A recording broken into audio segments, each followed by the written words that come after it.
আসসালামু আলাইকুম। আমন্ত্রণ গোল্ডেন এজ হোম কেয়ার উত্তর আমেরিকা বাংলা ভিশন সংবাদে। আপনাদের সাথে আছি মিথিলা ইসলাম।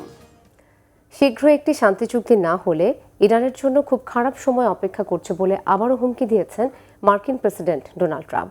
জবাবে ইরানের পার্লামেন্টের স্পিকার বাঘের গালিবাফ জানিয়েছেন একটি নতুন ব্যবস্থার দ্বারপ্রান্তে দাঁড়িয়ে আছে বিশ্ব।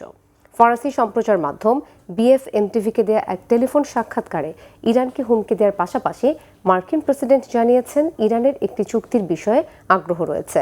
একদিন আগে শনিবার ইরানের পররাষ্ট্রমন্ত্রী আব্বাস আরাগচি জানিয়েছেন যুক্তরাষ্ট্রের প্রস্তাবিত শান্তি আলোচনায় আগ্রহ থাকলেও ওয়াশিংটনের প্রকৃত উদ্দেশ্য নিয়ে সন্দেহ রয়ে গেছে। এর আগেও আলোচনা চলাকালে ইরানে দুইবার হামলা চালিয়েছে যুক্তরাষ্ট্র।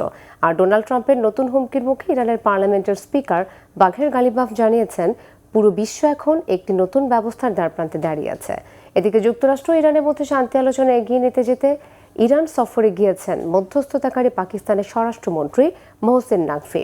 ইরানের তাসনিম নিউজ এজেন্সি জানিয়েছে দুই দেশের মধ্যে আলোচনা সহজ করতে এবং আঞ্চলিক শান্তি বজায় রাখার উদ্দেশ্যে 2 দিনের সরকারি সফরে তেহরানে পৌঁছেছেন মোহসেন নাকভি। ভেনেজুয়েলার সাবেক প্রেসিডেন্ট নিকোলাস মাদুরোর ঘনিষ্ঠ সহযোগী ও সরকারি কর্মকর্তা অ্যালেক্স সাবকে যুক্তরাষ্ট্রে ফেরত পাঠানো হয়েছে। শনিবার ভেনেজুয়েলার অভিবাসন সংস্থা সাইমে বিষয়টি নিশ্চিত করে। মার্কিন আইন প্রয়োগকারী এক কর্মকর্তার দেয়া তথ্য অনুযায়ী গত ফেব্রুয়ারিতে ভেনেজুয়েলার রাজধানী কারাকাসে যুক্তরাষ্ট্র ও ভেনেজুয়েলার আইন প্রয়োগকারী সংস্থার এক যৌথ অভিযানে সাব গ্রেফতার হন। অ্যালেক্স সাবের এই গ্রেফতার ও বহিষ্কারের ঘটনাকে দুই দেশের আইন প্রয়োগকারী সংস্থার মধ্যে সহযোগিতার এক নতুন স্তর হিসেবে দেখা হচ্ছে। সংশ্লিষ্ট সূত্রগুলো বলছে সাবেক প্রেসিডেন্ট মাদুরোর বিরুদ্ধে আনা অপরাধমূলক মামলাগুলো আরও জোরালো করতে মার্কিন কর্তৃপক্ষকে গুরুত্বপূর্ণ তথ্য দিয়ে সাহায্য করতে পারেন এই ব্যবসায়ী।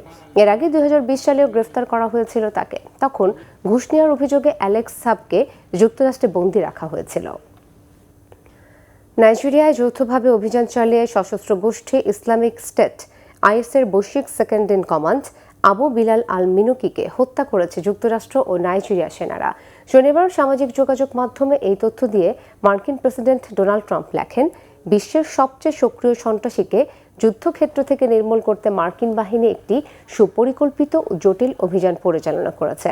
প্রেসিডেন্ট ট্রাম্প শুক্রবারের এই অভিযানের অংশীদারিত্বের জন্য নাইজেরীয় সরকারকে ধন্যবাদ জানান। তবে এ বিষয়ে বিস্তারিত আর কোনো তথ্য দেননি তিনি।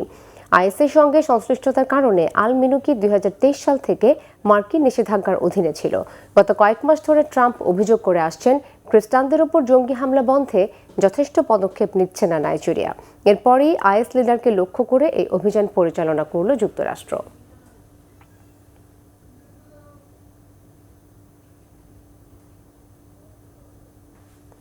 এই ছিল এখনকার মতো। আগামী বুধবার বাংলাদেশ সময় সকাল 6টা, মঙ্গলবার নিউ ইয়র্ক সময় রাত 8টায় গোল্ডেন এজ হোম কেয়ার উত্তর আমেরিকা বাংলা ভিশন সংবাদ দেখার আমন্ত্রণ রইল।